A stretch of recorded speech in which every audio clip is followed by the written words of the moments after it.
Turning off the lights, the Ontario Premier's counter-threat to Trump. This is Now You Know. I'm Rob Snow. The top news stories and conversations that matter to you. This is Now You Know with Rob Snow on News Radio. Let them freeze in the dark. It is reminiscent of an old Alberta bumper sticker about shipping oil to Eastern Canada. Ontario Premier Doug Ford is threatening to cut off energy exports to the United States if the incoming Trump administration follows through with an across-the-board 25% tariff on Canadian exports. Ford made the threat following the conclusion of a First Minister's meeting. We will go to the full extent, depending on how far this goes. We will go to the extent of cutting off their energy, going down to Michigan, going down to New York State, and over to Wisconsin. I don't want this to happen, but my number one job is to protect Ontarians and Canadians as a whole, since we're the largest province. Ontario is Canada's second largest exporter of electricity to the United States, behind Quebec. In 2022, Ontario exported almost $1.3 billion worth of electricity to the U.S. Quebec's exports worth almost $1.4 billion. However, Premier Ford made it clear he was only speaking on behalf of the Ontario government, and he made it sound as though tariffs on Canadian exports are inevitable. But we'll use every tool in our toolbox, including cutting them off energy that we're sending down there. Folks, this is coming. It's not if it is, it's coming. And it's coming January 20th or 21st. And we need to be prepared. We need to stand as a country. We need to stand united as Canadians and work hand in hand and shoulder to shoulder with our colleagues across the country. And we're ready to do it. On the federal government side, in addition to Prime Minister Trudeau, the meeting was attended by the Finance Minister, Chrystia Freeland, and the Public Safety Minister, Dominic LeBlanc. He's been the Trudeau government's point person on the border issue. He outlined for the premiers the Trudeau government's plan to beef up the border, a plan that could include provincial assets and personnel. It was a conversation where premiers were as specific as talking about certain vehicles that could contribute and different provincial personnel that could work with the RCMP or Canadian Border Services. The idea of jointly working together was very encouraging for us. We're going to incorporate many of the positive suggestions that the premiers made into finalizing our border plan. And then obviously a priority will be to share details of this plan with the incoming Trump administration and with Canadians in the coming days. There have been news reports suggesting the Trudeau government's border plan could cost as much as $1 billion. It could include more Border Patrol officers, helicopters, drones. But as for when any of this will roll out, Dominic LeBlanc said it will roll out when it rolls out. On the issue of hitting the Americans with counter duties or cutting energy exports, the finance minister outlined what a Canadian response could look like. Here's Chrystia Freeland. That included some of the premiers proactively naming critical minerals and metals that their provinces produce and which are exported to the United States. Obviously, other ideas were discussed as well. Premier Ford says 100% tariffs are coming from the U.S. Do you agree with that? You know, during the NAFTA negotiations, I learned that it's important not to get ahead of ourselves, and it is important never to answer hypothetical questions.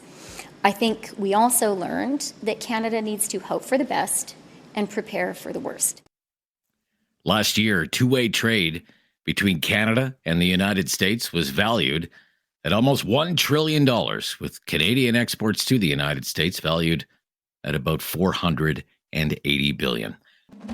No question goes unasked or unanswered. Now You Know with Rob Snow returns on News Radio.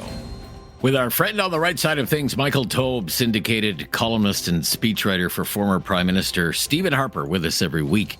Hi, Michael. Hey, Rob. How are you doing today? I'm good. And we want to play some audio of Prime Minister Justin Trudeau because this inspired your column this week in the National Post. Mr. Trudeau was attending an event in Ottawa, the Equal Voice Gala in Ottawa, which is about equal opportunities, equal rights for women. And Mr. Trudeau said this. Now, it shouldn't be that way. It wasn't supposed to be that way. We were supposed to be on a steady, if difficult sometimes, march towards progress. And yet, just a few weeks ago, the United States voted for a second time to not elect its first woman president. Everywhere, women's rights and women's progress is under attack, overtly and subtly. But I want you to know that I am, and always will be, a proud feminist. You will always have an ally in me and in my government. So again, Prime Minister Trudeau this week, as the possibility looms of a trade war between Canada and the United States, some people, including Premier Ford, are questioning the wisdom of such a remark. What is your opinion on Prime Minister Trudeau's disappointment in the loss of Kamala Harris to Donald Trump in the U.S. election? Well, Doug Ford's position isn't unusual at all. Many Canadians, whether they be on the right side of the political spectrum like me, or even on the left, or even in certain cases liberal supporters, just thought that basically this was complete nonsense and an absolutely stupid move for Prime Minister Justin Trudeau to do and to make. This statement, I think, is emblematic, unfortunately, of his leadership. You know, it's just, he's very divisive, he's very delusional. That's what I wrote in my National Post column. I don't think that makes me unique. I'm certainly far from the first person to have ever said this, but maybe I put it together a little differently than others. This unfortunately is just an example to me of a prime minister who has just completely given up on his job.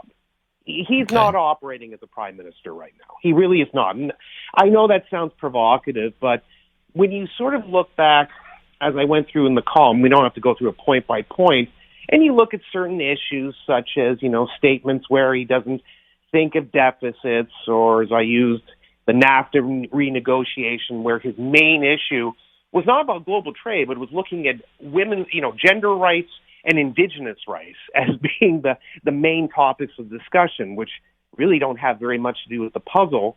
Going surfing with his family in Tofino, BC, before the first, Aboriginal Day that we celebrate in this country, which he had pushed for years, one of his pet projects, to the point where the Native Canadian community still to this day cannot stand the man. There was recently a reception with him, maybe you talked about on your show at some point, where after he finished, and sort of abruptly, he was kind of, a bit of heckling off the stage, a bit of booing. Everyone's had enough. They really have. And you can see it in the polls. Even amongst liberal supporters, everyone has just had their fill of this man. Now, in fairness, without patting myself in the back, and others would probably do the same, we've warned about this for 9 years. Yes, part of it was partisan, part of it was ideological, I agree, and part of it, even some people would argue, was spin.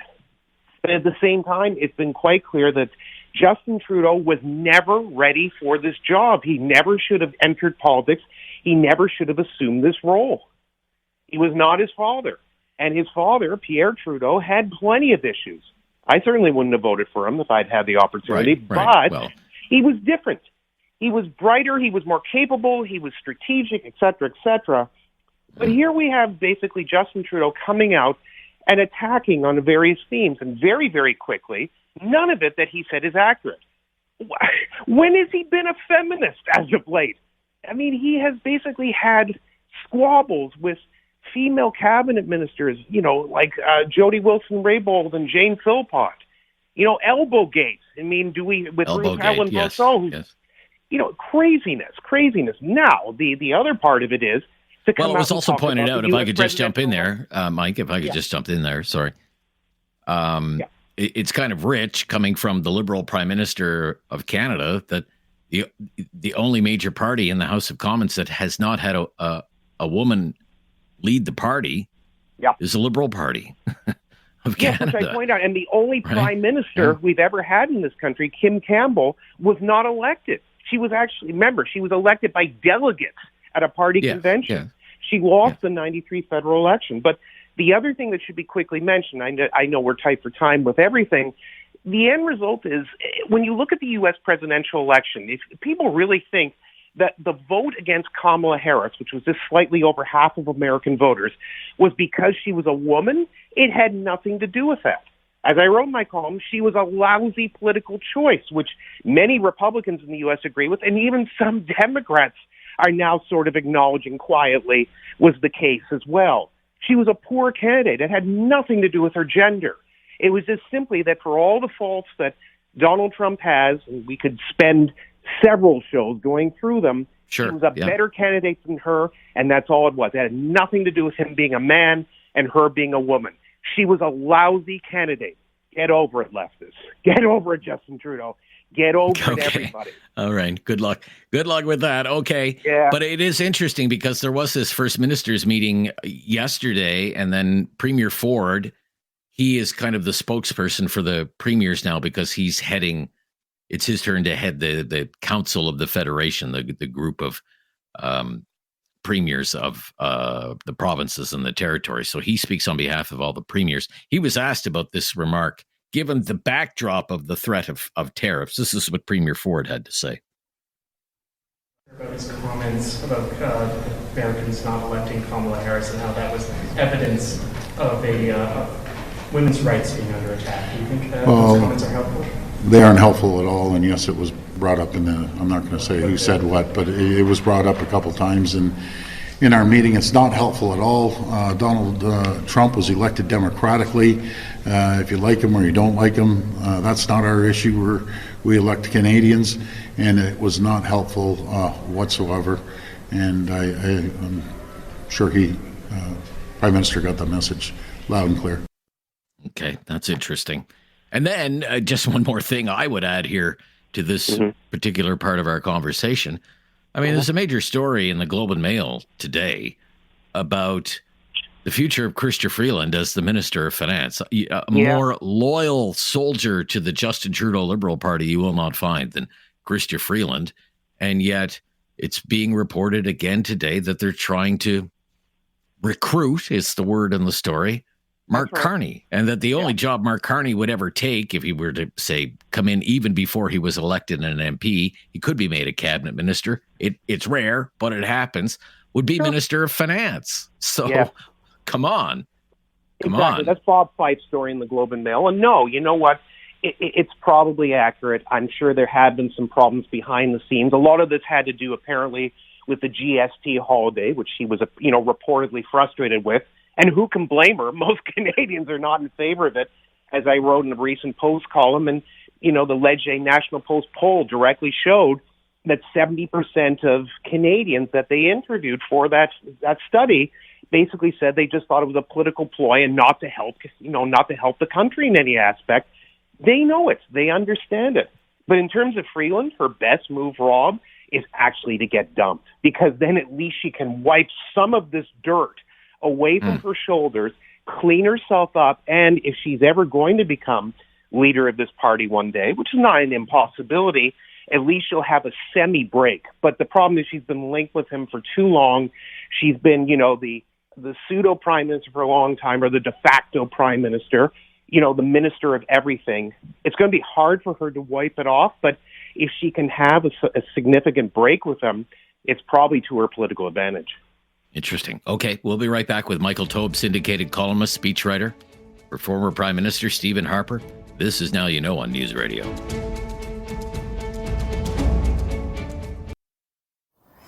Critical thinking is not dead. Now You Know with Rob Snow. Returns on News Radio.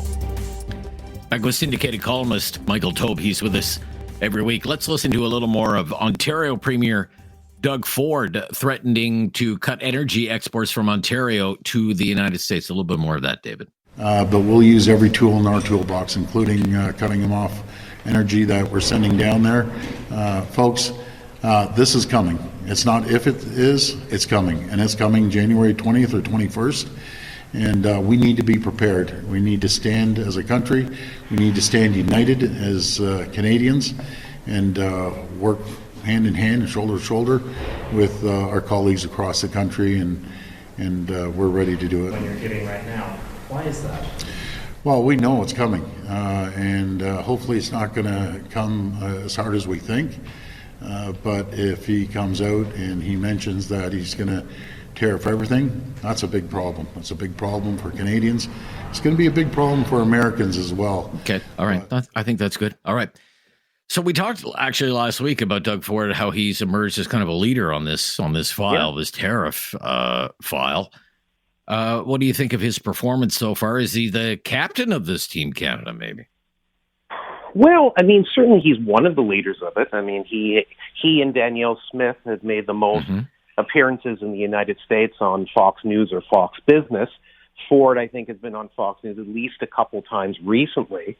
So if nothing else, people are trying to find out, or they're discovering, certainly on the American side, who the adults in the room are, because it's obviously not Prime Minister Justin Trudeau.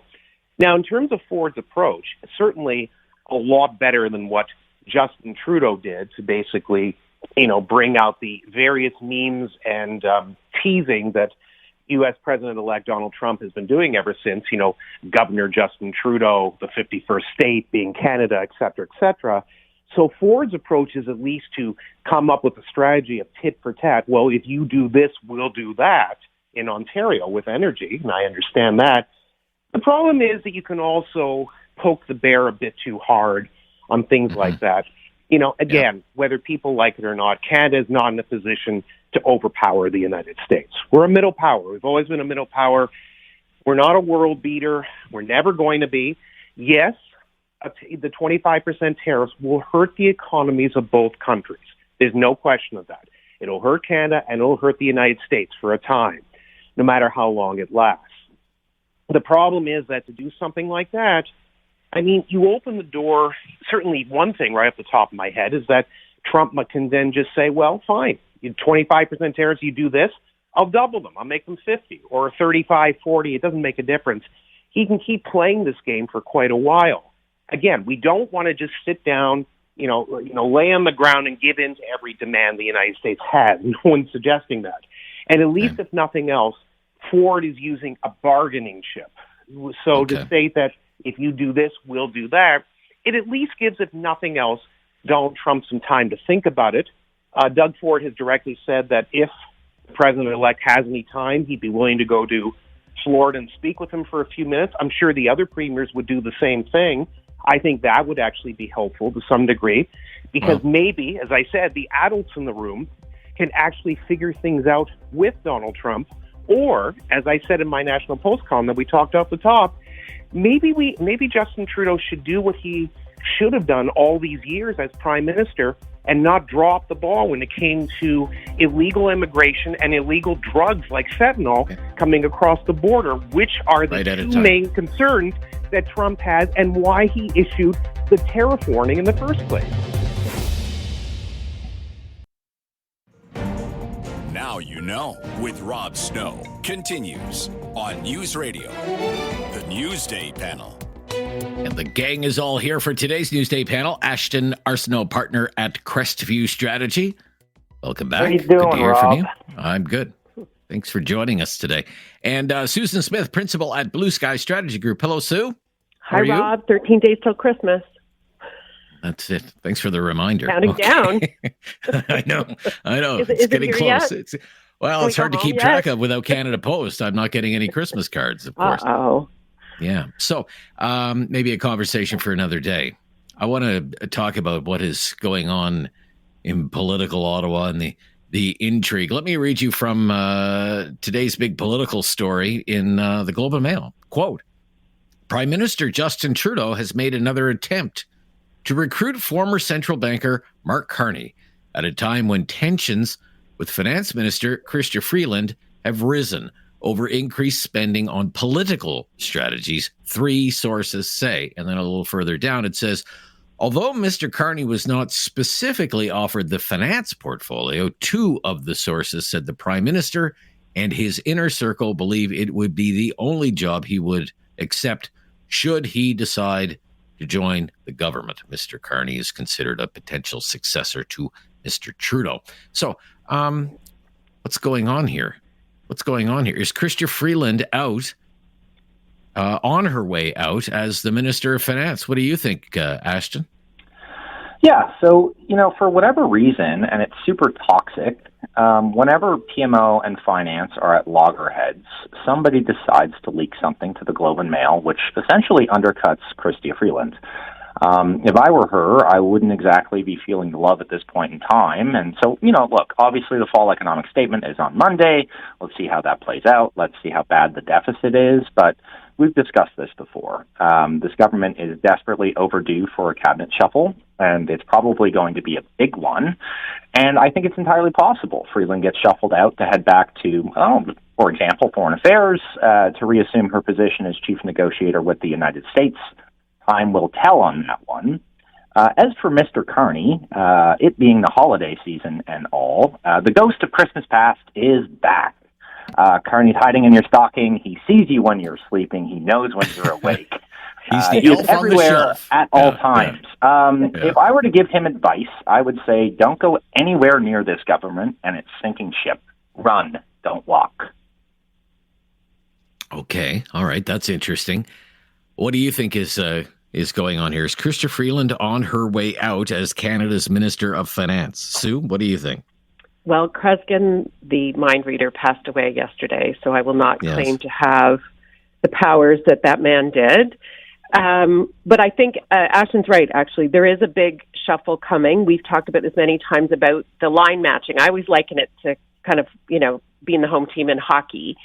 The PM needs to do a shuffle in the lead up to the election. There are ministers that have said they aren't running again.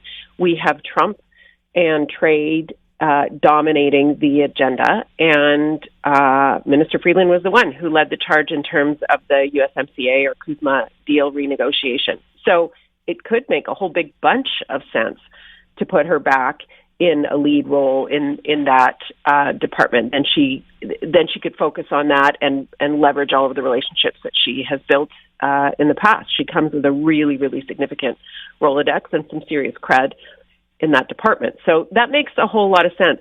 Whether or not Mr. Carney joins the team, I think that would be pretty exciting for the Liberals.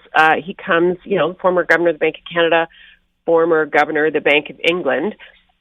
He has better financial credentials than anybody on the Conservative bench or any future candidate of the Conservatives. So that would be a coup for the Liberals to add him to cabinet full stop, because those discussions happen around the table. If he joins, he and the Prime Minister will decide what portfolio it is. Finance would be a good one. There would be other ones that would be good too, but I think he would be optimal in that position. So we'll see. I think it's going to be January excitement. It'll be the New Year's discussion. We'll all get through Christmas, and then I think we'll see the shuffle in the new year closer to when before the House comes back, but around the inauguration.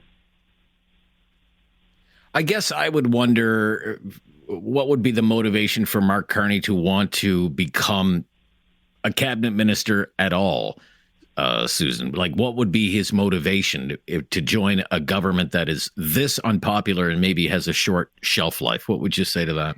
Well, if you look at it sort of straight objectively and without a partisan lens on it, someone who has professed or has had a career in public service, or a good amount of his career in public service, at some point you have to step up all the way to the plate on that. He's had other commitments where he hasn't been able to throw his hat in the ring yet as an MP, but you don't have to be an MP to be in cabinet.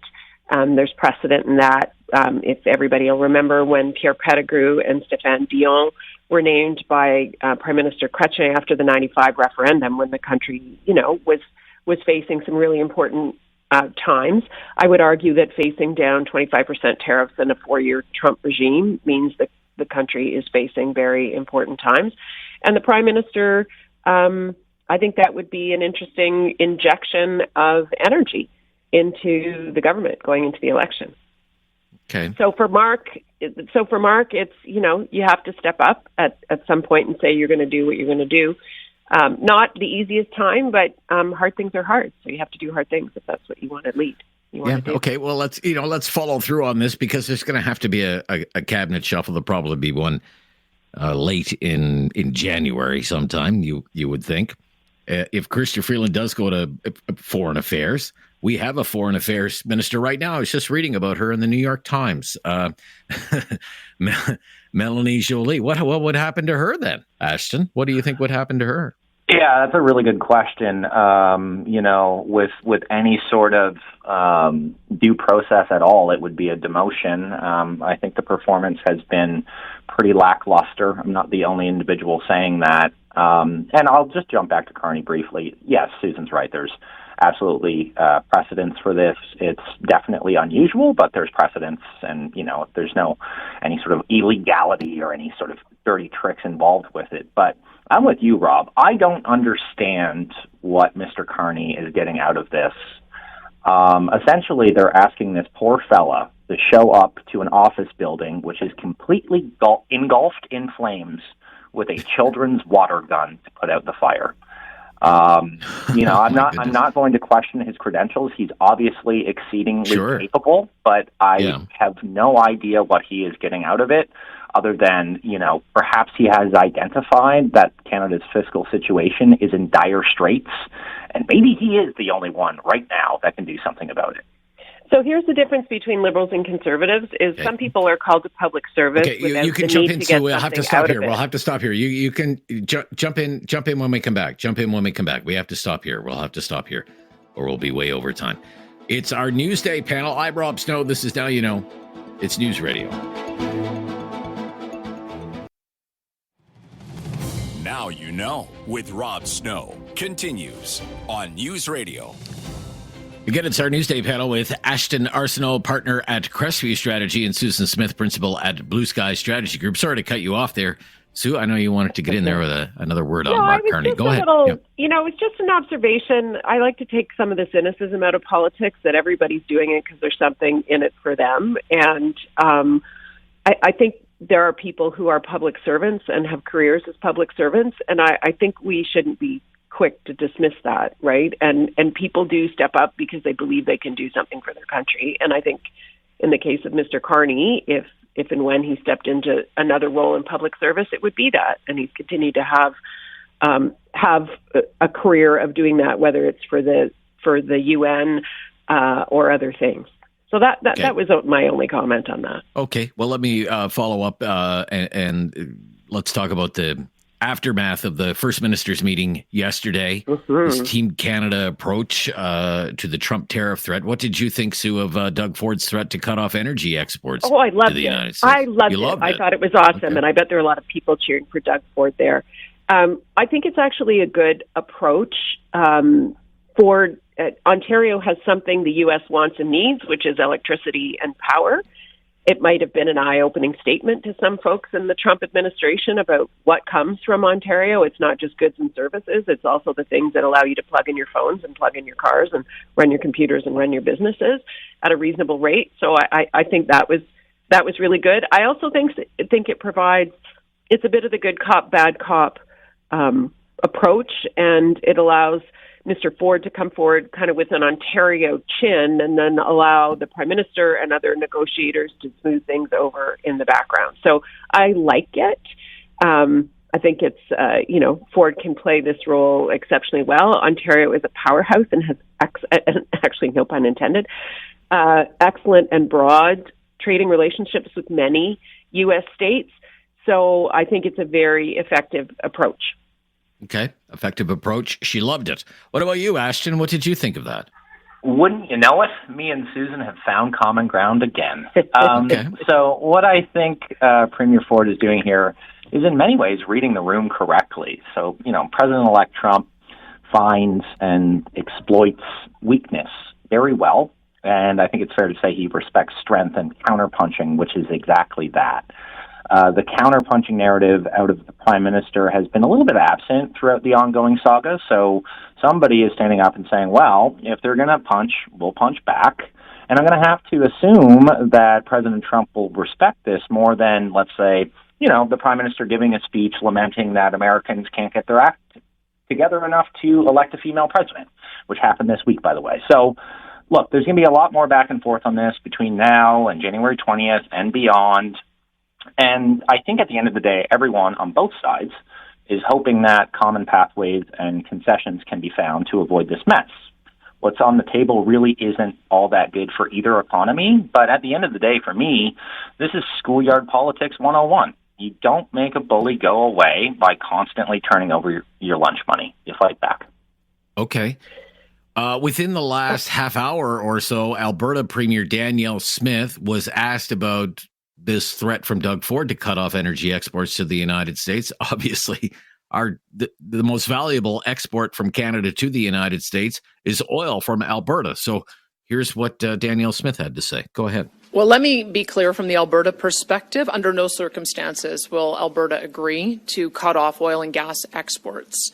We don't support tariffs. I don't support tariffs on Canadian goods, and I don't support tariffs on U.S. goods, because all it does is make life more expensive for everyday Canadians and everyday Americans. She would go on to say her method is about outreach and diplomacy, which I'm sure Ford's people are doing as well. I noticed Vic Fedeli, the jobs minister from Ontario, was in Washington just the other day. But are the premiers on the same page here? I guess that would be my question. What would you say, Sue? I never agree with Danielle Smith, but I will say that outreach and diplomacy, I think, is an effective way to do it. I disagree with Ashton in the sense of that this is a schoolyard game. There's untold levels of nuance, negotiation, back and forth relationships that are required to do trade deals, all with Donald Trump, who the only thing that we know about him is that he's completely unpredictable. So I think a multifaceted approach is what Canada is deploying and will deploy. And I think each premier will speak in terms of what is in the best interest for their province. I think there is probably a slight, I think there's a little bit of coordination going on behind the scenes in terms of I'm going here, you do it, and so people, I think, have a sense of what their provincial counterparts are doing, but it's all about moving the chess pieces forward on the board. All right, I'll let Ashton jump in on that after we come back. It's our Newsday panel. It's our Newsday panel here. I'm Rob Snow. This is News Radio.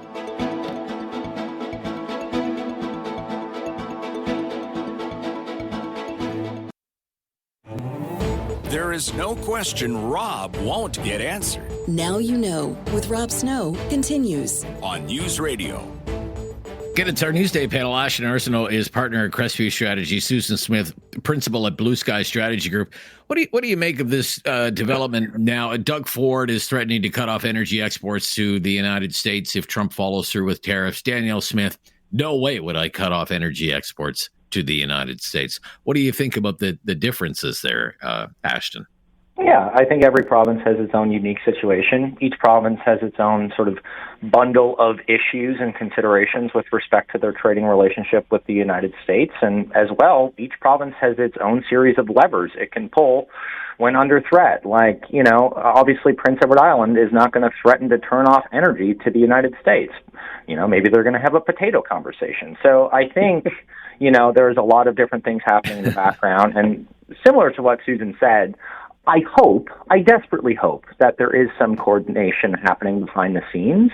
And obviously these are very sensitive conversations and it's a very active situation and everybody's following every single development or Truth Social post that Trump is throwing out to get a handle on what's going to happen next. So yeah, look, each province is going to have to do it their own way. And I don't think anybody would expect that each province sort of falls into line and everybody goes forward with the same strategy. It just doesn't make sense.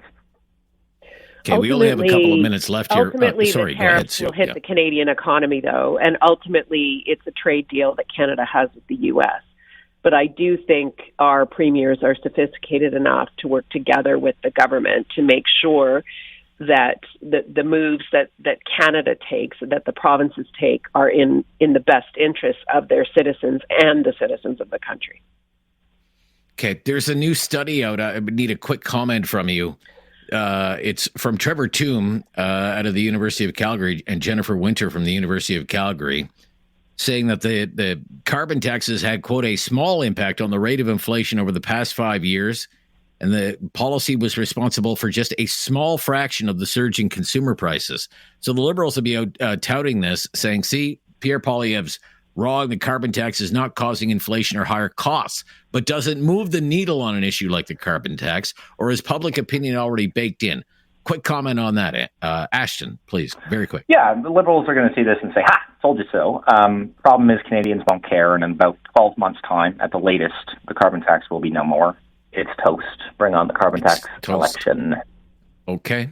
Sue, quick comment on that. I don't think this study's saying anything new. It's nice that it's coming out of two profs from Alberta. Inflation, supply chain, wars in Ukraine, wars in the Middle East, those are what have driven up the cost of goods and services. There's more dollars in people's pocket as a result of the Canadian carbon rebate. The government didn't do a great job of selling it. The Conservatives had a simple slogan, a little rhyme, a little ditty, and it'll take some time to change people's minds. Okay. Great to hear from both of you today. Thank you so much for the time. Thanks, Rob. Thanks, Rob. Yeah, that's Susan Smith, principal at Blue Sky Strategy Group. And Ashton Arsenault is a partner at Crestview Strategy. They're both in Ottawa today. I'm Rob Snow. Coming up right after the latest breaking news on a very busy news day, we're going to do Talkback and a couple of hot topics to run by you today. And gather your opinions. 1-833-668-2577 is our call-in line. And we will start the Talkback right after the news. This is News Radio. It's time to talk back. On Now You Know with Rob Snow. Call now. And have your say. 1-833-668-2577. Welcome to Talkback. 2 hours of debate and discussion on the big issues of the day. We have a couple of topics for you to consider today. Share your opinions at 1-833-668-2577. 1-833-668-2577. Like, what do you think of a trade war with the United States? That is the big Canadian news story today. Trade war with the United States. If you're not interested in that issue, we do have another item that it's certainly generating a lot of news coverage and a lot of interest on social media, and that is the murder of the health insurance executive in the United States, the CEO of United Health. So let's dive a little deeper into each of these issues, and our phone lines are open right now. On Trump's threat of tariffs, what do you think about what Ontario Premier Doug Ford said yesterday? That if Trump follows through with these tariffs, his province would cut off electricity exports to the United States. Ontario exports a lot of electricity to the United States. So does Quebec, although we haven't heard from the Quebec Premier on this, whether he's on board with something like this. But Ontario exports electricity every day to states like Michigan and New York and Minnesota. It's mostly Michigan and New York. A little bit to Minnesota. Hydro-Quebec has a 25-year deal to sell power to New York State. It also has a long-term contract with the state of Massachusetts. American states like importing Canadian electricity because most of it, if not all of it, is zero-emission electricity, so it helps them with their carbon emissions.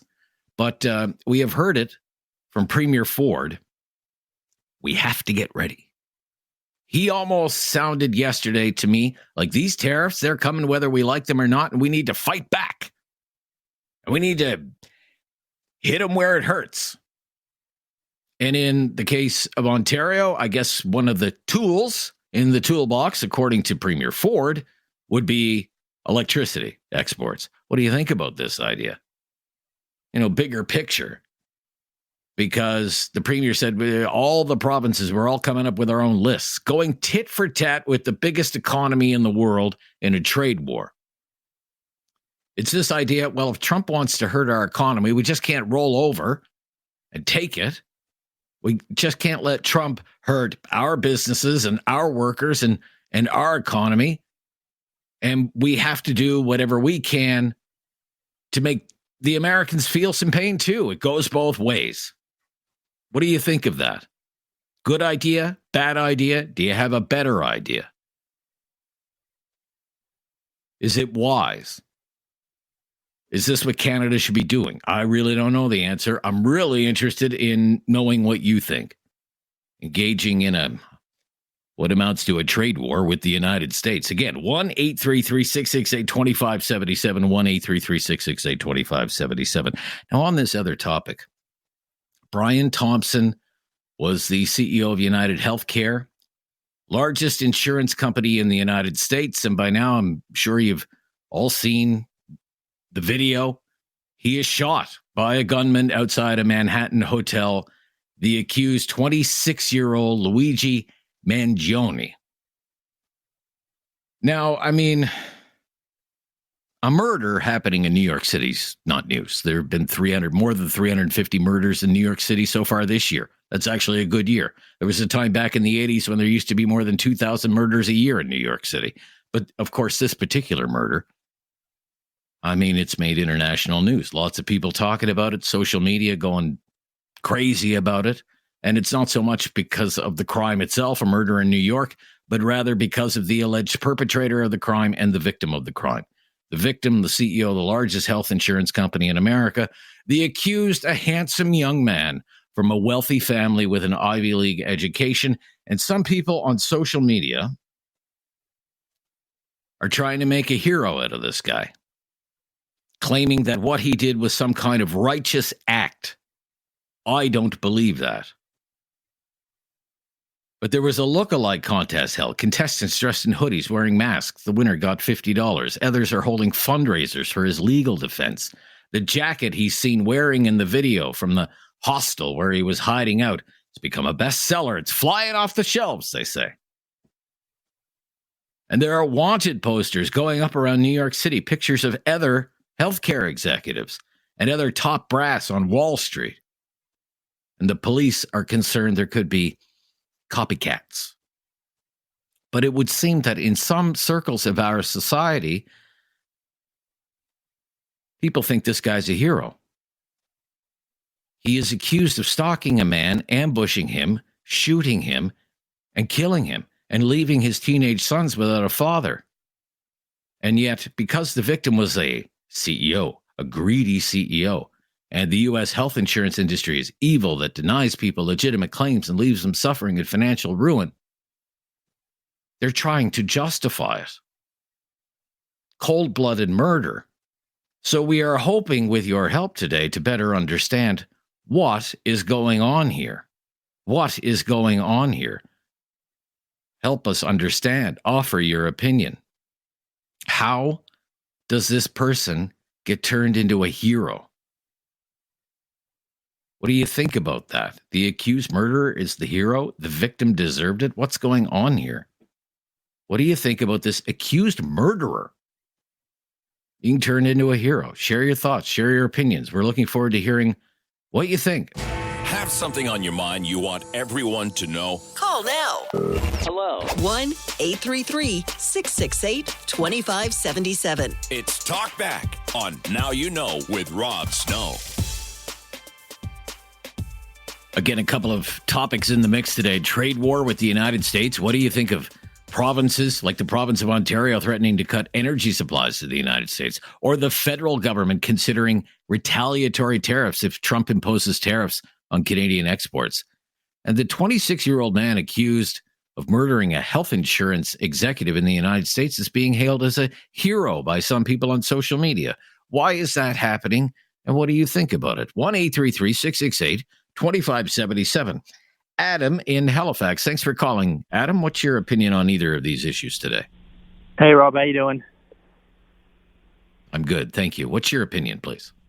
I don't think we can have much of a trade war with the States. They're way too big. I always get confused with things like this. I just don't understand why the conversation doesn't go something like, hey, guys, I'm in power now.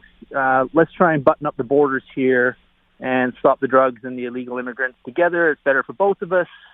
And then we go, yeah, okay, that sounds great. What do you think we should do? And all work together. Instead, it has to be this combative tit-for-tat nonsense that we're not going to win. I just don't understand why politicians can't just be mature for a minute and just say, what do we need to do to stop this so that the tariffs don't come on? And it seems like a couple of the premiers are kind of going that route. But old Doug there, he's determined to pick a fight with someone that there's no chance. It's just kind of nonsense to me. I don't know what your thoughts are on that. No, I'm just gathering opinions today about this. I'm curious. I don't really know what the answer is. Do we just roll over and let Trump impose these tariffs without any kind of pushback or fight back or retaliation? Or he's saying, I'll impose these tariffs if you guys don't do anything. Well, with that, I would say, okay, what do you want us to do? And we'll do it. We can't afford these tariffs, and just do it and move on.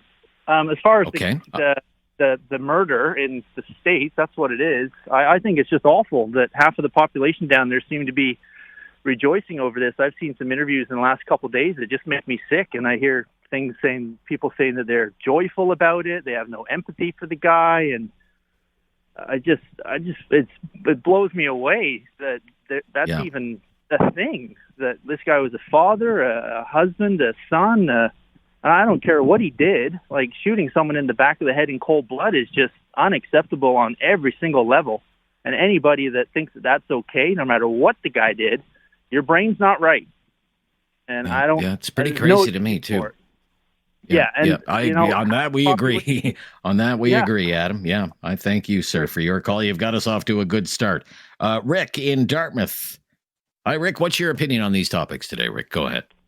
Well, regarding the shooter, it seems to me, and this is complete speculation, okay?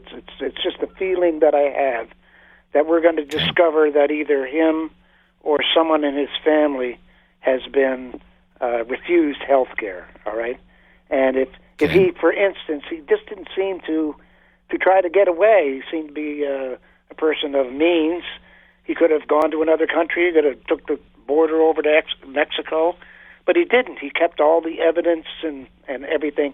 So I think that it's quite possible, and again, it's just a speculation, that this was very personal for him, and that information may come out, it may not, but I just thought it'd be worth. But on this point, the fact that he doesn't seem to have been a criminal mastermind. I mean, within days they had his picture, his fingerprints, his DNA on a water bottle, I gather, and he was basically caught within a week at this McDonald's with a manifesto. Apparently, you think maybe he was looking for notoriety?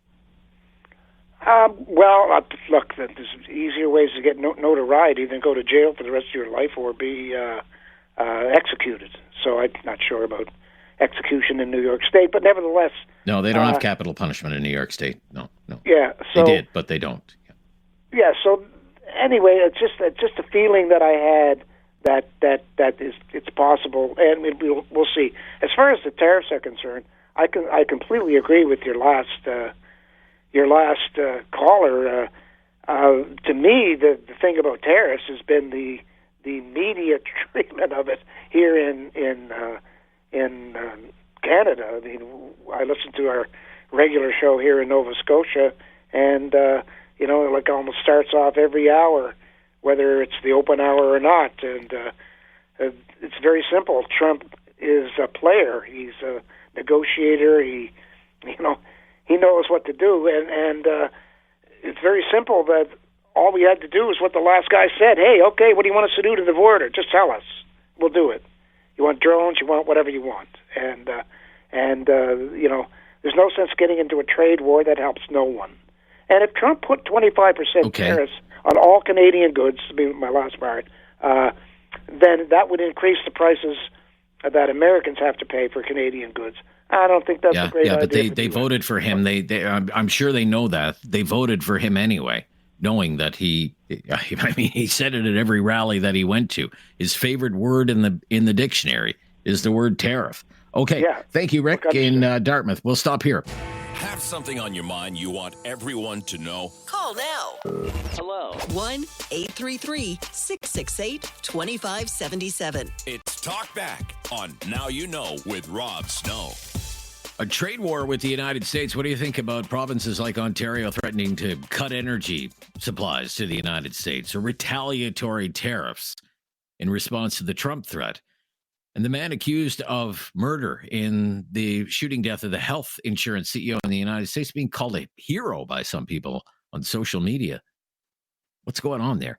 1-833-668-2577. Slow in Kitchener. Thanks for calling. What's your opinion on these topics today? Hi, it's Flo. Did you call me slow again? It's FLO, Flo. I'm sorry. That's yeah. I think you did this last time too. It's all good, brother. I apologize. Yeah. Cool. On the topics of the tariffs, the U.S. is a giant economical force. Canada basically eats off their plate. We cannot get into a tariff war with the U.S. Bad idea, okay? I believe in getting to the underlying issues of everything. Our problem is we have a reckless prime minister whose immigration policies have created an influx of drug movement and illegal immigration, and the U.S. is just not going to put up with that, right? So I would create a one-year plan saying to Donald Trump, this is what we will do to secure our borders, okay? On the topic of the murder in NYC, I mean, what else is new, brother? The extreme left has become so unhinged. They've dumped all the values in the toilet. There's nothing that's sacred. There's nowhere that's too far. The people who praise that act of murder, we just have to write them off as immoral and just crazy. So that's all I got for you today, brother. Okay. A sign of moral decline. Thank you for calling. Let's move along. Ola in Waterloo. You're on the air, Ola. What's your opinion on the topics today? Go ahead. Hello, Mr. Snow. How you doing? Good to talk to you again. Hi. I'm good. Thank you. Yeah, go ahead.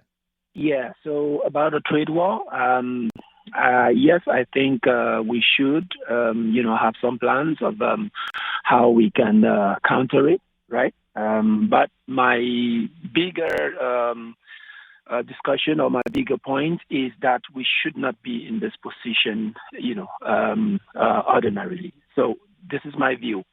Canada has all it takes to be a great nation.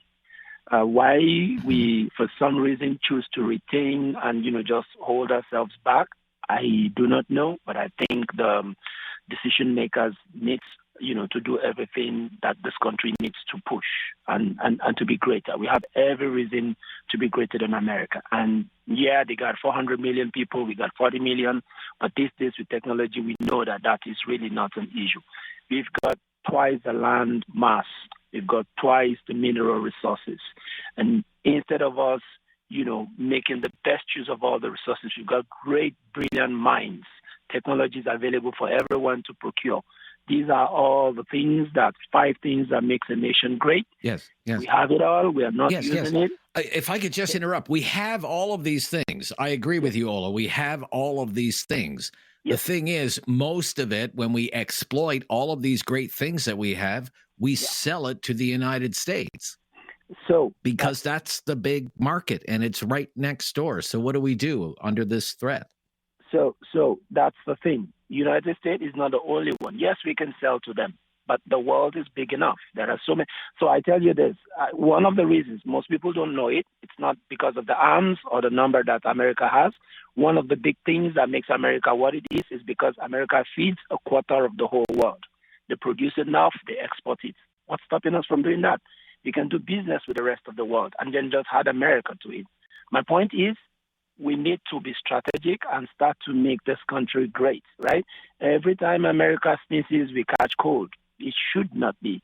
We have everything to be better than America. This is my viewpoint. We need to start. Why are we holding back with our farmers? Why are we giving them quotas when we got the land, when they can farm, they can trade and trade? We need to be more productive than the way we are. This is my point. More productive. Otherwise, yes, this will always happen. Right? We Okay. need to make the country appreciate it. Great. If it's not America today, it's China tomorrow. Thank you, Ola. Thank you for anyone. your call. I appreciate it. Okay. Thank you, Ola. Thank you. Have something on your mind you want everyone to know? Call now. Hello. 1-833-668-2577. It's Talkback on Now You Know with Rob Snow. Talking about a couple of issues today, the trade war with the United States. What do you think about provinces, for example, threatening to cut energy exports to the United States, like electricity from Ontario? The federal government considering retaliatory tariffs, coming up with a list, all because of the Trump threat of tariffs on Canadian exports. And this high-profile murder in New York City, a 26-year-old man accused of murdering a health insurance CEO in the United States.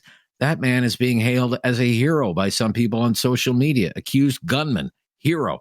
Why is that happening? What do you think about it? 1-833-668-2577.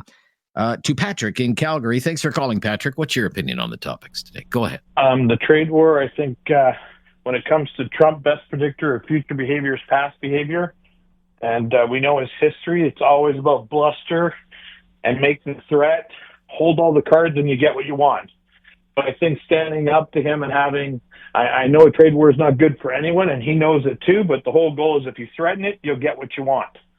So I think standing up to the bully is definitely the right way to go, and it will work out better for us by not just giving him our lunch money. Okay. And sadly, I don't share the same opinion as you when it comes to the gentleman down in the States.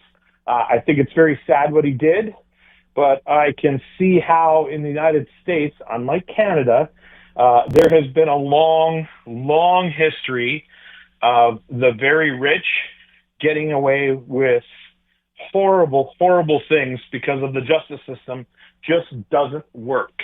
Look at Purdue and OxyContin and the millions of deaths, and nobody served a day in jail. So, if my wife died because of that drug getting addicted and they knew it and they were pushing it, I'd want the CEO dead too. So, but they have been sued for billions of dollars, though. I can understand. Right. Yeah, they have been sued for billions of dollars, right? The company paid billions of dollars, and he didn't serve a day in jail. Right? The documents, and then we're just talking Purdue. We're just talking Purdue. This guy could have done absolutely nothing wrong whatsoever. As a CEO of a company, he definitely did not deserve that. But I can see how Americans have seen a lot of them. Look at Enron, right? They spent all of the pensioners' money, gave themselves all bonuses, and then folded the company. Right? They never served a day in jail. They just paid a fine. Oh, the CEO, I believe the CEO went to jail in that case. Yeah. Oh, okay. So there you go. And the guy who founded the company. But we've seen this historically. We've seen a lot of this in the United States with big business getting away with some very bad things. But you use the lawyers, you pay your fine, and you move on. I mean, I guess in Canada, if you'd like an example, sir, let's use Air Canada. When Air Canada filed for Chapter 11, the CEO and his board all got their bonuses the year that they filed. The government of Canada bailed them out. They still got their bonuses, but all the employees had to give up all of their shares. And I know several of those employees that had close to $50,000 saved in Air Canada shares that they got pennies on the dollar on those shares. They lost it just because that was the deal. So you think the reason, so just to kind of tie a bow on this, Patrick, so the reason you think this guy is being feted on social media is what? I think because it seems like a great majority of Americans are feeling like justice might have been served, even though they don't know the whole story. Okay. All right. Thank you. I'm not saying he's right. 1-833-668-20. No, I understand, Patrick. Thank you. 1-833-668-2577. 1-833-668-2577. That's why we're asking, why do you think that is happening? And that's why he thinks that is happening. Andre in Kitchener. Thanks for calling, Andre. You're on the air. What's your opinion today, Andre? Hi, Rob. Thanks for your show. Hello? Go ahead, Andre. Oh, sorry. I heard it clear. So what I want to talk quickly is about the man. To me, nice and clean himself, right? A perfect person that you would not blame, and going to his last meal to McDonald's, but thinking about it, and that kind of remind me of me. I had an injury 20 years ago, and I'm still fighting because when something happened, there's always something else happening behind it, and you have to keep up to it. And I had a lot of misjudgment, like gray zone, what they call it now, right, Rob? And there's other people that told me some different stories too. And it's like, why is this person getting it away with it? And he even cheated on his wife. You know what I mean? Like, wow. And I thought that if I could do something horrible like that and not even thinking about his family or whatever, and just because he doesn't think about his family, right? So just doing that would make me feel better. But you know what, Rob? I learned with talking about, and that's probably what happened with the gunman. He was so clean that he didn't talk about it because he had probably a good ego, and his family would not want to hear it. But I guess what I'm trying to get at, Andre, and you're not really kind of touching on the point, is they're calling him a hero. Some people are calling him a hero when he's accused of murder. And that's what I'm trying One second, that's what Rob. I'm really trying to get at. He made the choice of eliminating himself. Come on. What I'm trying to say after is if you talk about it, it's okay not to be okay. But if you do talk about it, to say it's okay not to be okay, and then you talk about it because that makes you heal, Rob. It makes you heal. Talking about it makes you heal. And that's what I'm doing today, too. I will not do it because, like I've learned with people who get into a car accident, drunken drivers, they have no legs now, but they learn to forgive, and it heals. Now, this person, he did something that I don't know the story, Rob, right? But his action, of course, they're not right. And that's why I think the people of the United States sees it in their eyes. That's what I'm saying, Rob. Okay. I gotta go, Andre. Thank you. Have something on your mind you want everyone to know? Call now. Hello. 1-833-668-2577. It's Talkback on Now You Know with Rob Snow. We've been talking about a trade war, tariffs, the United States and Canada, and the shooting death of the health executive in the United States. Getting your thoughts on that. Cheryl is a first-time caller calling from Halifax. Thanks for calling, Cheryl. You're on the air. Go ahead. Hi, Rob. How are you? I'm good, Cheryl. Thanks for calling. What's your opinion? I really think people just love to hate Big Pharma. I mean, I'm watching this show, Matlock. I just started watching it, and the whole premise of that is she's getting a job in a law firm because she thinks that they knew about paperwork that could have saved her daughter and knew about certain drugs. So I think that whole show is on the premise of payback to Big Pharma, and she blames the death of her child. I think, he had something happen to his back or whatever, and he got on these pills, and it was a downward slide, and I think really he's blaming everything that happened to him in his life recently on Big Pharma, and a lot of people can relate to deaths and things with their family members. And dealing with the health insurance industry, I guess, in the United States, right? Yeah. And I think all the joy in this gentleman's life was gone. I mean, and I think the attraction to it is here he was valedictorian, successful, good looking, and it destroyed his life, these pills. Now, whether he can blame the CEO is up for debate, but a lot of people feel that these big companies are responsible for deaths and the ruin of people's lives. Okay. Cheryl, thank you for your opinion. Just trying to understand what's going on there. This social media phenomena, hailing this guy a hero. I mean, doing fundraisers for him, trying to raise money for him, everything else. Candace in Kitchener, another first-time caller. Hi, Candace. Hi. My dad was sick for 10 years, and just dealing, he had really great benefits, and just dealing with the insurance company here in Canada is enough that I'm like, I understand why people are praising this gentleman, because corporations and especially insurance companies, if your doctor is saying you need this, but then an insurance company can be like, no, I don't think so. We're not going to cover that.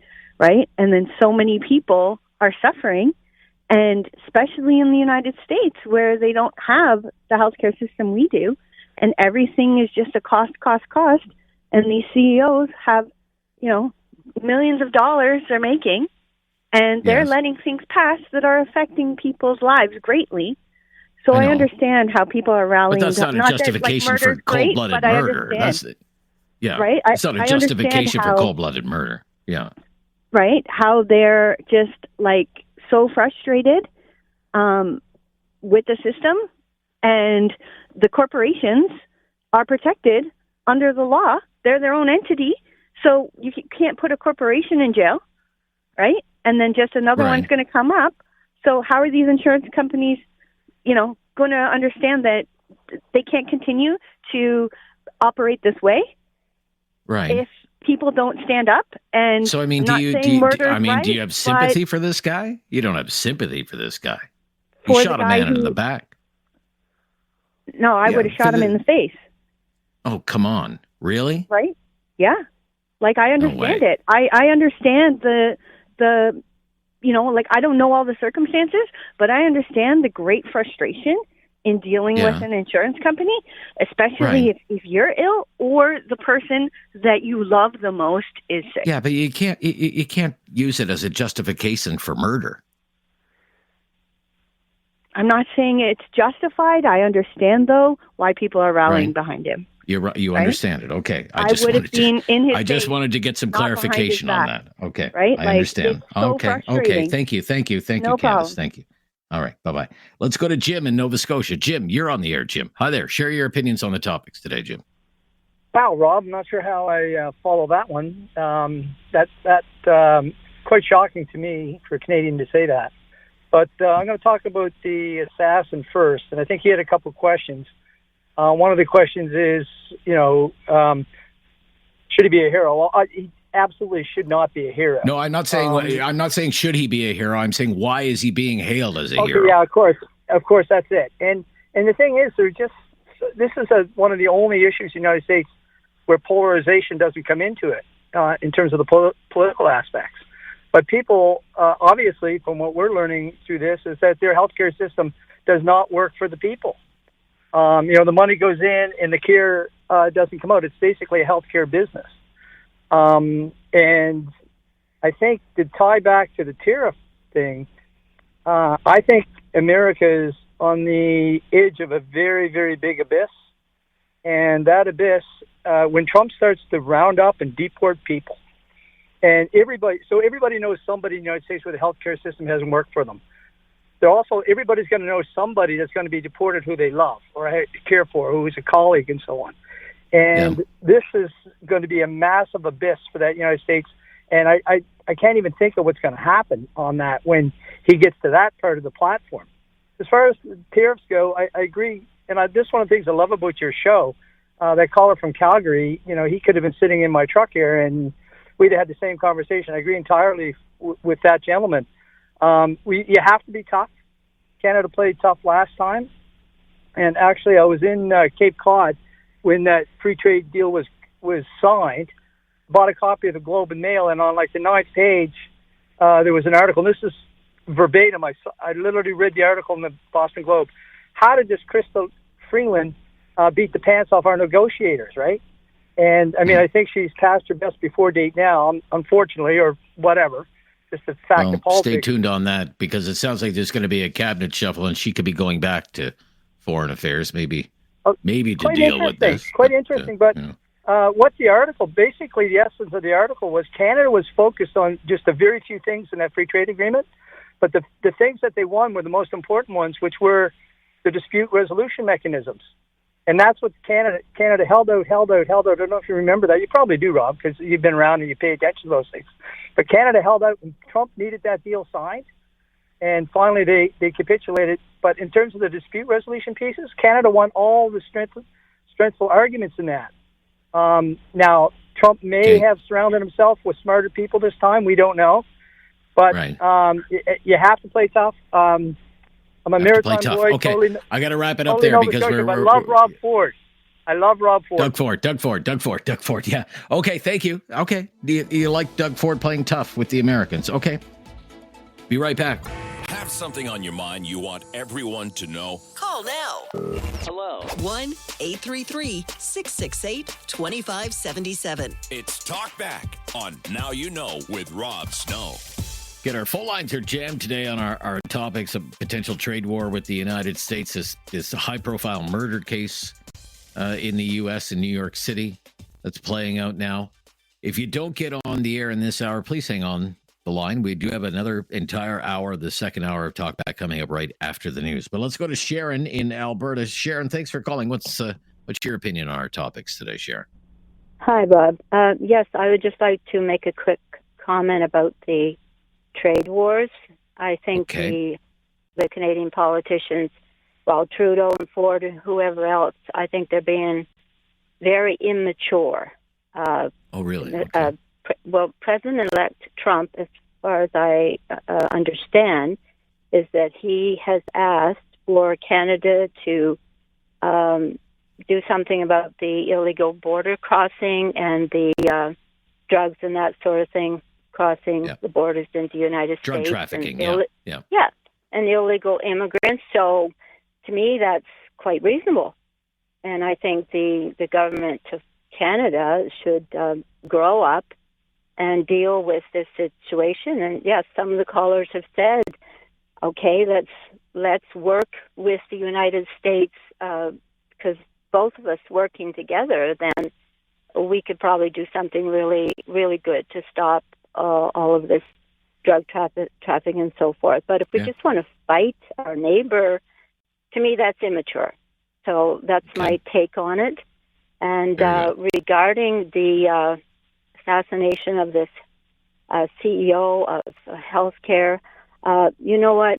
Probably all of us have reasons for being angry with a lot of things, because I know I do. And but to murder someone, no.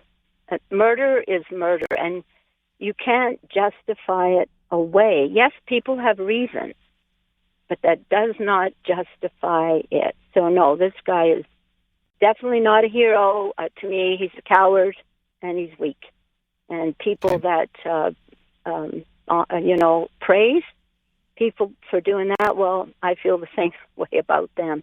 So that's my take on both. All right, good take. Topics. Thank you, Sharon. Thank you for hanging You're on. welcome. I know it's been a bit of a wait today. I appreciate it. Okay, that's all the time we have to take calls in this hour. There's an entire second hour of Talkback coming up right after the latest breaking news. It's time to talk back.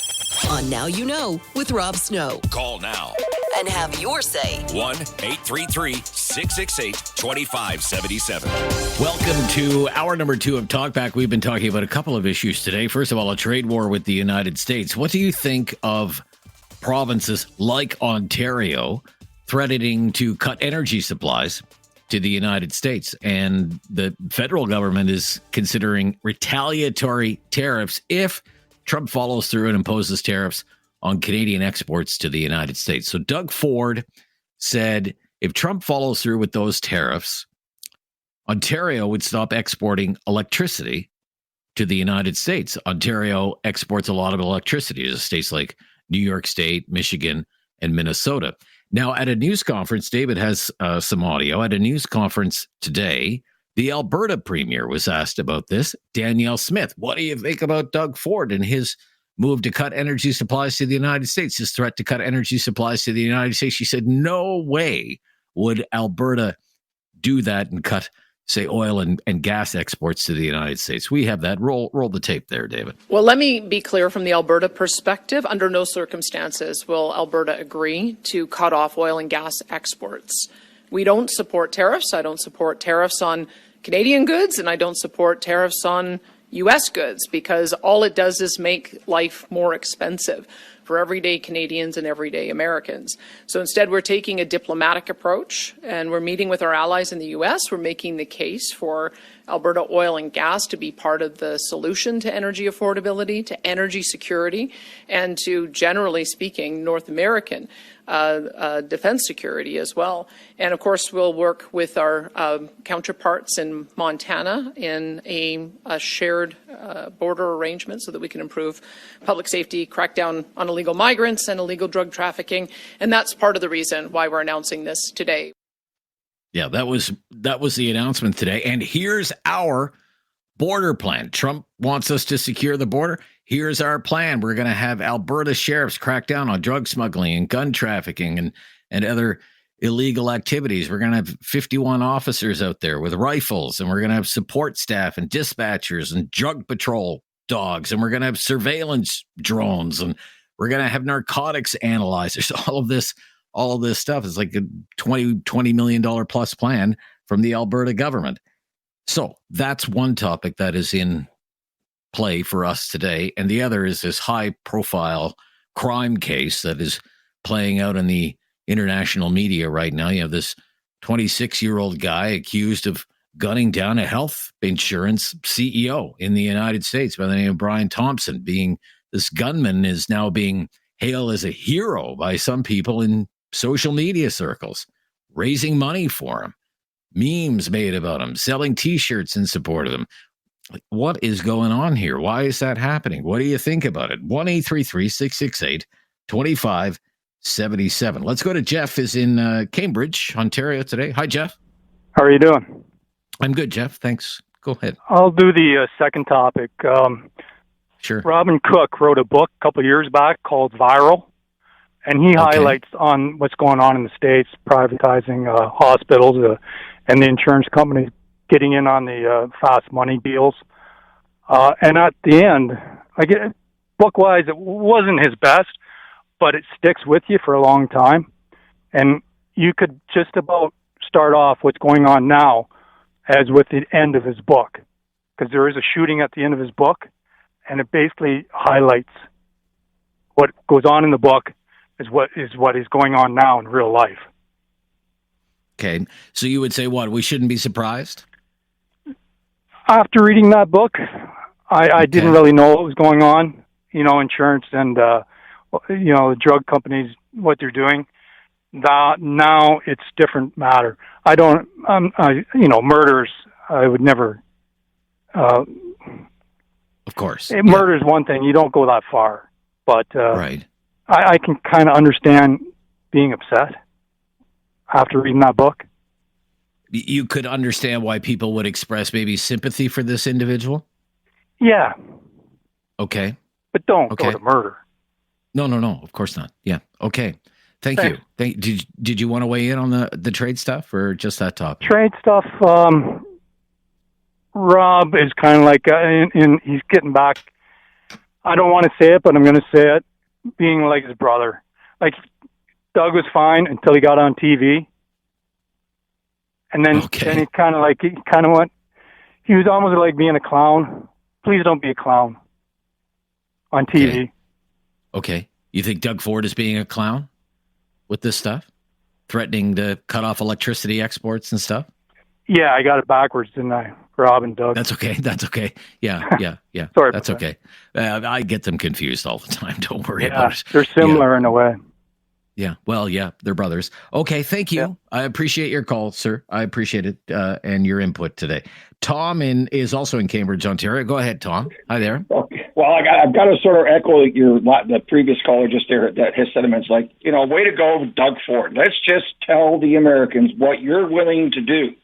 Like, let's take a step back here and realize, you said something about, why do we sell our natural resources low to the U.S., but when there's an excess of hydro or anything else, that we buy it back at a higher price? So maybe we should be selling it to them and paying for our carbon taxes where they don't have to. Like, I don't agree with Doug Ford's message here at all. Secondly, I think it shouldn't be per province. It should be what we're doing for Canada, and it should be across Canada. Now, Alberta, that's great what they're doing, but let's put Canada first. Let's not put Alberta first. Let's not put Ontario first or Quebec first. If we're going to fight, if you want to fight, don't tell your opponent what you're going to do and how you're going to do it. Let's find out first of all what they're going to do, and then. Donald Trump has said what he's going to do. Donald Trump has said if we don't do something about the border, there's going to be an across the board 25% tariff. We know what he's going to do, and when you listen to Premier Ford in Ontario, what he sounds as though that's inevitable. Yesterday, he kept saying, "It's coming, folks. It's coming." Well, it's coming. Okay, but prepare for it. Don't tell what you're going to do in retaliation to somebody. Well, I'm just saying that to me, he does. He looks like like it's a little filibuster here. I will do this and I will do that. Like, let's just we'll go to cooler heads prevail here. Find out what's going to happen, and then if you have something in mind, okay, well, fine, all right. Well, if you're going to do this, it's not a tit for tat. I think we've been giving you a break on the energy costs. Now I think we've got to raise our costs here. Like we should have been energy resourceful, self-sufficient years ago. But somehow or another, we've let the U.S. We rely on the U.S. And I've worked for a few U.S. companies, and we are in no way in shape or form can ever compete with the U.S. when it comes to manufacturing. With regards to the shooter and that, anybody who wants to make this person into a martyr, a celebrity in that, well, it's not going to really accomplish anything. This person took another person's life. And whether what this grievances this person had or what he didn't have, the American healthcare system is a business, always has been. They treat it as a business. And, I've watched enough Michael Moore videos and movies and stuff about the healthcare and that, and read a few books and that. That is what they're programmed to do, is deny. It doesn't matter. They're in for their shareholders to make sure they can stay afloat and make business. Unfortunately, they put profits ahead of people, and that's what happened. Okay. Thank you, Tom. You're welcome. Thought-provoking is always good to hear from you. More of your calls just ahead. Have something on your mind you want everyone to know? Call now. Hello. 1-833-668-2577. It's Talkback on Now You Know with Rob Snow. Number of our callers right now want to talk about the potential of an escalating trade war with the United States. We have a province like Ontario threatening to cut energy supplies to the United States, electricity, of course, being the big one. The federal government considering retaliatory tariffs. The government of Alberta saying there's no way we would sacrifice our oil industry. It's so important to North American energy security. We have no plans to cut energy shipments to the United States. What we're going to do is beef up our border. So let's jump right back into that topic with Ankur in Calgary. Hi, Ankur. Good to hear from you. Hi, Rob. Hi. Thank you so much. Your last caller made a lot of points that I wanted to raise as well. This guy, he's all talk. I'm not saying we don't know where he'll be, Donald Trump, but he's not even a president. And we've given him so much power that he can just write a stupid, tweet or whatever you want to call that. And the entire world, especially Canadians, we are running from pillar to post, announcing all kinds of stuff, spending money already. We haven't even started negotiations. And you know what we have done? We have laid out all our weapons, and strategies on the table, discussing in social media, radio shows. Like, come on, man. When you are in a war, do you go about telling everything to the opponent, or you want to keep a secret weapon to you? Number two, it reminds me of Abraham Lincoln's famous words, "A house divided against itself cannot stand." Why should we even bother, talking to Trump and all, when we can't even have our own provinces talk to each other, buy our own products from each other, and have a handout and not be appreciative. I'm talking about Quebec and, not wanting energy and taking all that stuff. You can go on and on that list. And for God's sake, man, we are a big country. We have to act like one. And foreign policy, correct me if I'm wrong, I'm not a policy wonk, but shouldn't that be the holy grail of politics and be country first approach and not partisan? I think we're becoming like, school children, and we just want to, up it and, hey, Donald, I can do this, I can do that. You know what? You're right. And the other guy goes, you know what? We're going to do this.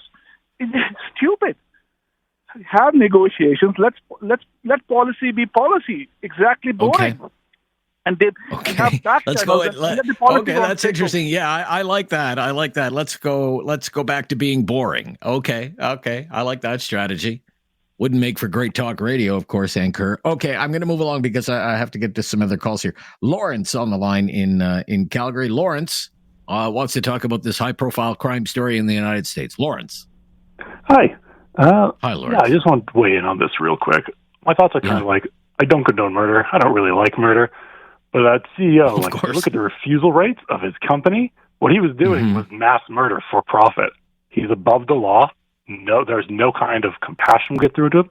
No talking, no kinds of peaceful protest will get through to him. What do you do with someone like that who kills people for profit regularly?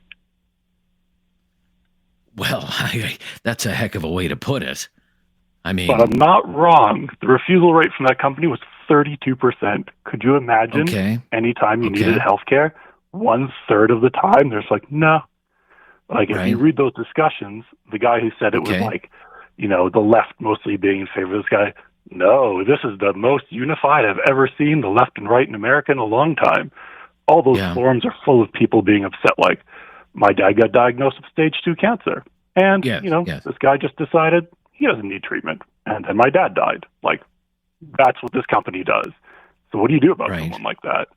I see the shooter the same way. Well, what do you do? What do you do? What do you do before you decide to, stalk a man and shoot him in the back? Agreed. Like, not a good thing to do, but I lived for 3 years in the U.S., and my partner worked in healthcare in the U.S. Just like, there is no recourse for these people. Like, there's nothing they've tried, political protests won't work.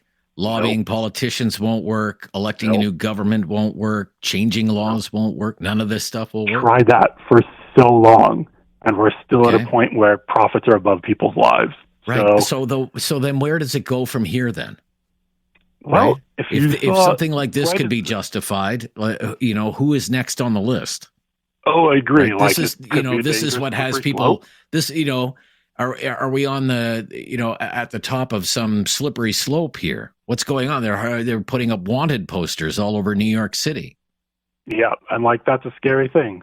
But consider that right before the shooting happened, or right as it was happening, I think it was Blue Cross was going to implement a policy where they were going to limit the amount of anesthesiology time you got during surgery, which means if you wanted an 8-hour surgery and there was a complication that took 10, you could wind up with no painkillers for the last 2 hours of those surgeries. As soon as this guy got shot, they rescinded that policy. It disappeared. Funny that. Okay. I see it a lot. All right. The guillotines in the French Revolution. That's all it is. Well, that was not a good time in France. Oh, definitely not. For sure. Like, it was an ugly, ugly time. But a lot of the time, to be a billionaire, you have to be a sociopath. And they only understand power, money, and violence. It's the only languages they speak. Okay, I'll be right back. It's Talkback. This is News Radio. In your mind, you want everyone to know. Call now. Hello. 1-833-668-2577. It's Talkback on Now You Know with Rob Snow. On the tariff issue, Mike in Calgary. You're on the air, Mike. What's your opinion here? Oh, hello? Yeah, hi, Mike. Go ahead, Mike. Hey, sorry about that. It's okay, Mike. I think what they're trying to offer is just more of a Band-Aid issue because committing $29 million to something that they're not going to be able to facilitate. We got family that are in the sheriff's department, they're the lowest paid officers in the province. So I think they need to kind of backtrack and pay them so that they can actually do their job. Oh, so you're talking about the border announcement, the border security announcement from Premier Smith? 100%, yeah. It's I'm not sure how they're going to be able to guard an unfenced border. Yeah, it's the minister said today something like 300 plus kilometers long, that border. Yeah, and then they're going to commit $29 million, but yet they won't give these officers some money to facilitate when they're the lowest paid. We had 10 drones and 51 members. I think it's more of a Band-Aid issue. There's no way that they're going to be able to facilitate that. Okay, you seem to have some insider knowledge. How do you know such things? I just got family that are in the sheriff's department and in law enforcement. I'm not, unfortunately, but okay. Yeah. So what kind of problems do you predict with the plan that was announced today then by Premier Smith for the border with Montana? Just being able to actually get the members actually to do it, and then give them the authority to be able to facilitate that type of law. There's no way they're going to be able to get recruits or people to do it. I think it's just more of a tactic to appease the United States of saying, hey, we're going to guard the borders with these officers. Right. We're committing $29 million to it, but we don't think it's going to happen. This is the Band-Aid issue. They're not paying the officers enough, so they won't be able to recruit enough officers. You think it's kind of window dressing, is it? 100%. Like when you could, 100%. Okay. Yeah, 100%. They're the lowest paid in the province, apparently. Okay. All right. Interesting. Yeah. Thank you for sharing your perspective on that particular angle to it. Yeah. So we have a couple of topics that we've been discussing here today on Talkback. One is, the possibility of a trade war with the United States. I mean, we have an Ontario premier like Doug Ford threatening to cut off electricity exports to the United States. Typically, Ontario would export about $1.3 billion worth of electricity every year to the United States. States like New York State and Michigan and to a lesser extent, Minnesota. And meantime, you have the other provinces coming up with their own lists. The federal government coming up with a list. Let's do these retaliatory tariffs if Trump follows through and imposes tariffs on Canada. What do you think about this? Going tit for tat, toe to toe with the biggest economy in the world. A high-profile crime story unfolding hour by hour in the United States. 26-year-old man from a wealthy family accused of murdering a health insurance CEO in the United States, and the accused gunman being hailed as a hero by people on social media. Why is that happening? Why is this guy a martyr? Have something on your mind you want everyone to know? Call now. Hello. 1-833-668-2577. It's Talkback on Now You Know with Rob Snow. A trade war with the United States, cutting off energy supplies to the United States, retaliatory tariffs. What do you think about all of this? Entering a trade war with the biggest economy in the world, our most important trading partner, all because of the threat of tariffs from U.S. President Donald Trump. That's one topic. And then the other is this high-profile crime story playing out in New York City, where you have a 26-year-old accused of murdering a health insurance CEO in the United States. The 26-year-old hailed as a hero on social media. Why is that happening? And what do you think about it? 1-833-668-2577. I was not expecting to hear what Doug Ford said yesterday, the Ontario premier, saying that if Donald Trump follows through on his threat to impose an across-the-board 25% tariff on Canadian goods to the U.S., his province would stop exporting energy to the United States. This was Premier Ford yesterday. We will go to the full extent, depending on how far this goes. We will go to the extent of cutting off their energy, going down to Michigan, going down to New York State, and over to Wisconsin. I don't want this to happen, but my number one job is to protect Ontarians and Canadians as a whole, since we're the largest province. Now, Premier Ford was also asked about a remark that Justin Trudeau made at a gala in Ottawa celebrating women's equality, when Justin Trudeau lamented the loss of Kamala Harris to Donald Trump in the recent U.S. presidential election, saying that that was a step back for women's rights or an attack on women's rights. Premier Ford was asked about that remark and said it wasn't helpful. About his comments about Americans not electing Kamala Harris and how that was evidence of women's rights being under attack. Do you think those comments are helpful? They aren't helpful at all, and yes, it was brought up I'm not going to say who said what, but it was brought up a couple times in our meeting. It's not helpful at all. Donald Trump was elected democratically. If you like him or you don't like him, that's not our issue. We elect Canadians, and it was not helpful whatsoever. And I'm sure Prime Minister got the message loud and clear.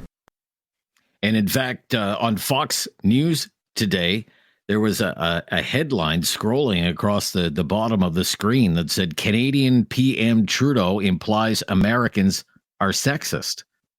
And Donald Trump's former press secretary was on a political panel on Fox News, and said, instead of insulting your closest ally, you should work on rectifying the trade imbalance with the United States.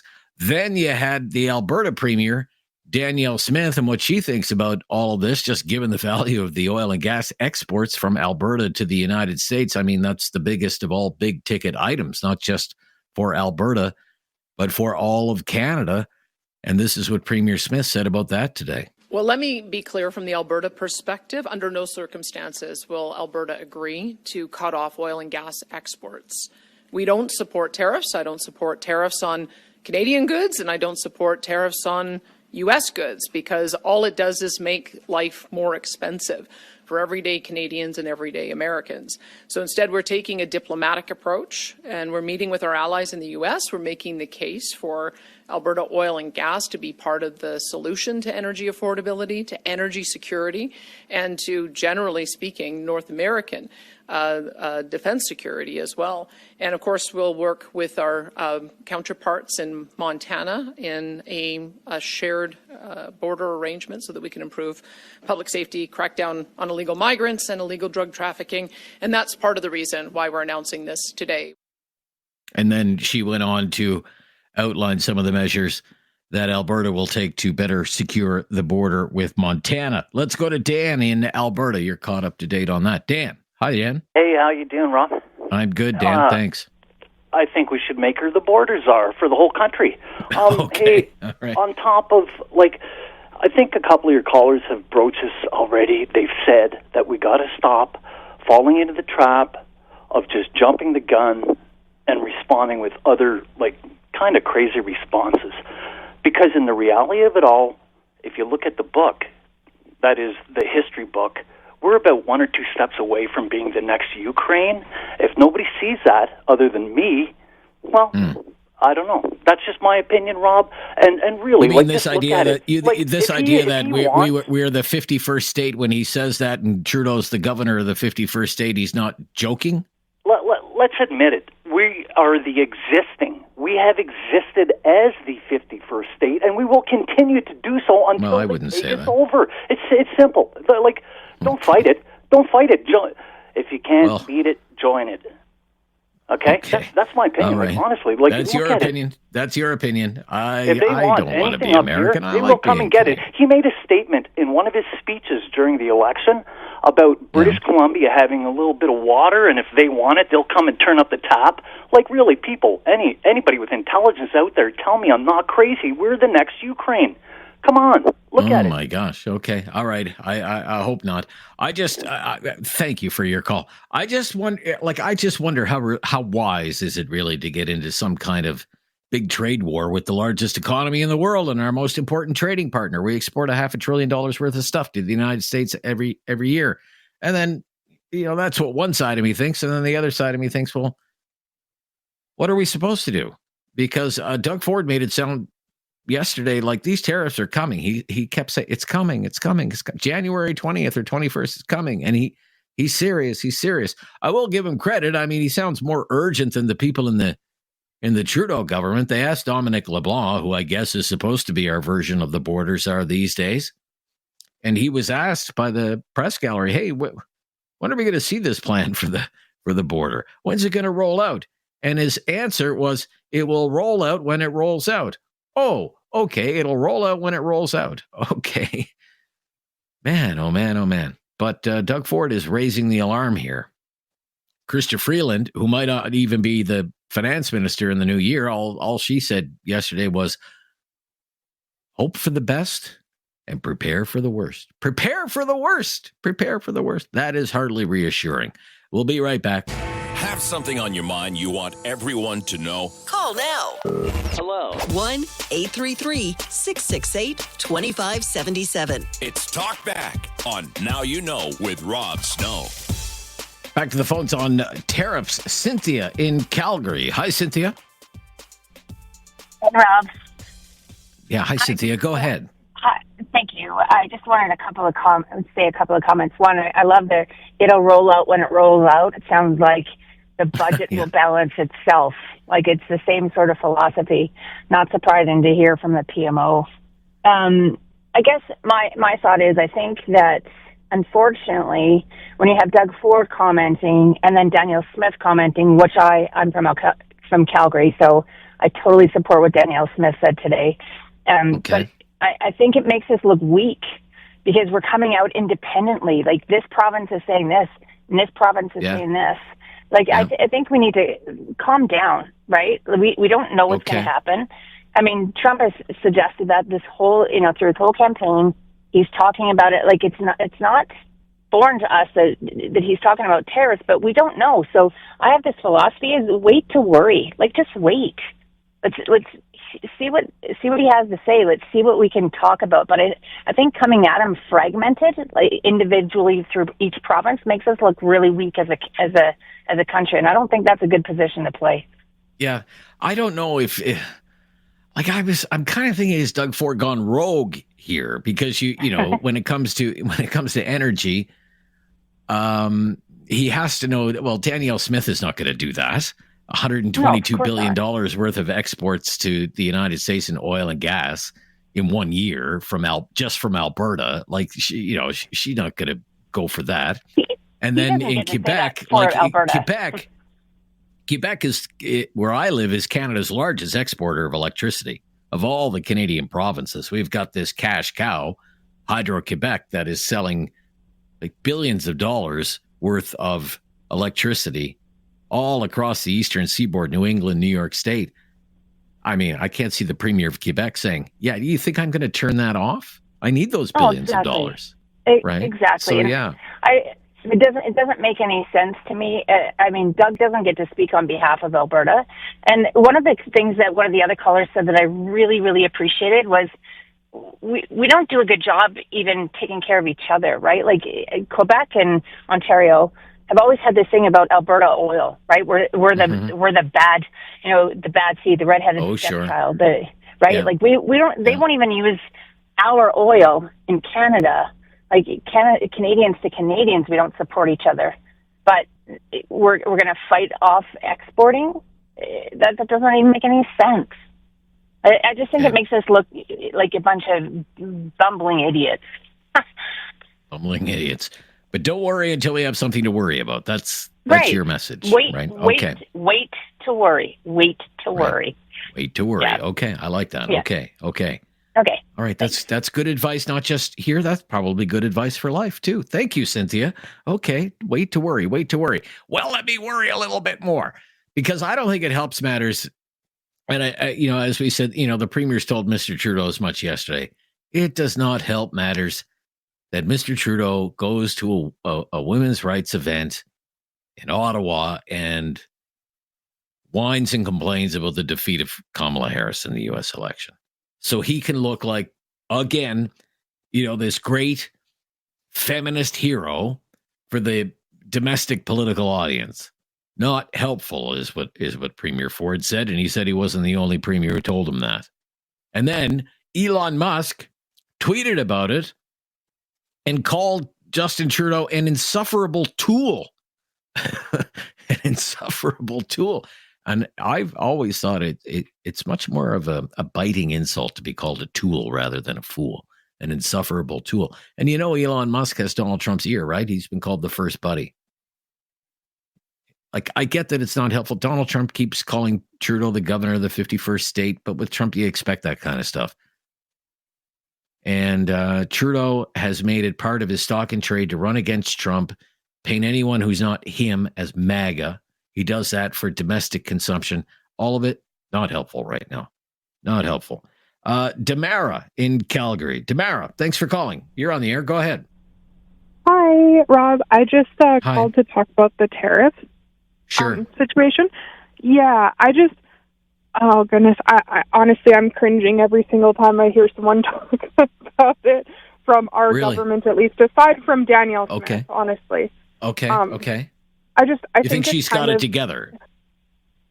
I think so. I think she approached it from at least a more mature angle than anyone else. I just think it makes us look absolutely silly to start, I guess, like kind of poking the bear per se, when you don't even know what's going to happen in regards to what Donald Trump's plans are. Like, it sounds like this dinner that was supposed to be a negotiation is them just not even negotiating or trying to get a fair deal for Canadians and take it seriously. You know what I mean? Like, what cost is it to us to protect our border anyways, really? Like, we should be doing that, and we should be controlling how many illegal.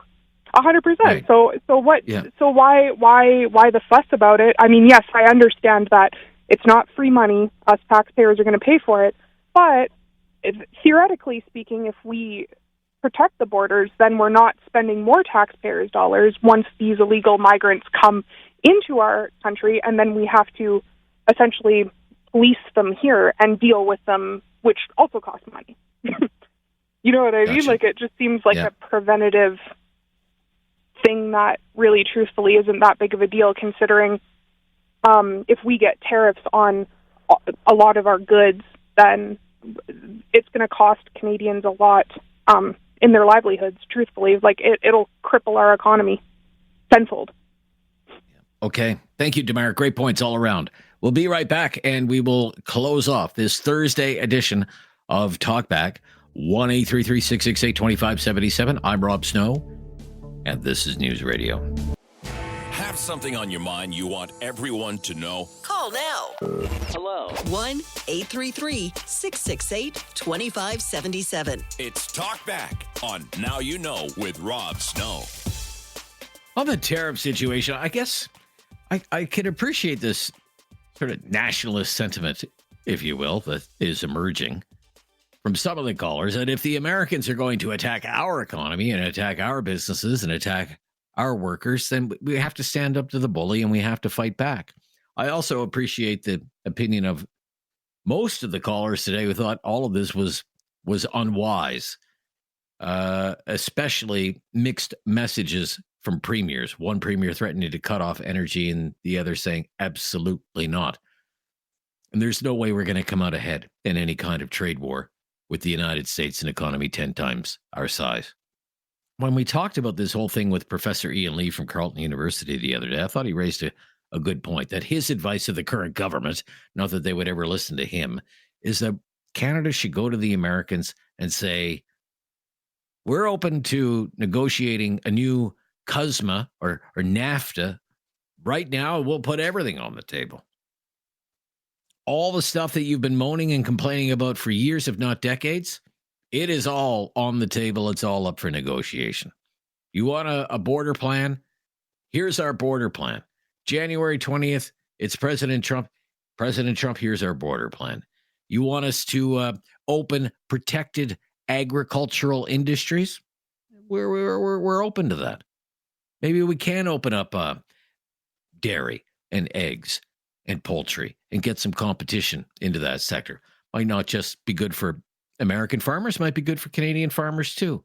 And all of those other protected industries as well, like telecom and the airline industry and the financial services sector. All of these protected industries.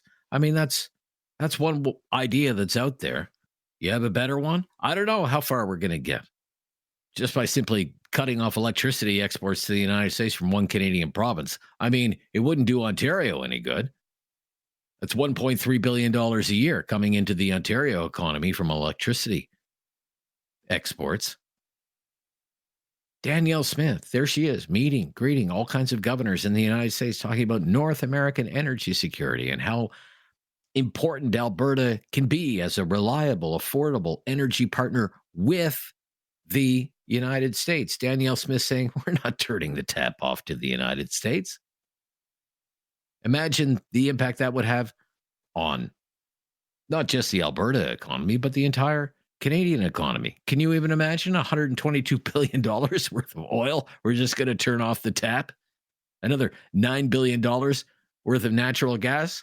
You really think we're coming up with new bumper stickers that say, let the southern bastards freeze in the dark? I don't think so. And beyond that, what about the $3 billion worth of agricultural products like cereals and $3 billion worth of beef? The more you think about it, the more it sounds like what we would really be doing is cutting off our nose despite our face. I'm Rob Snow. We're back tomorrow with the Friday Free-for-All Talkback. That is always a lot of fun. We don't come up with the topics. We follow your lead during the Friday Free-for-All. Lots of news today to bring you up to date on. The latest breaking news is coming up next. This is News Radio.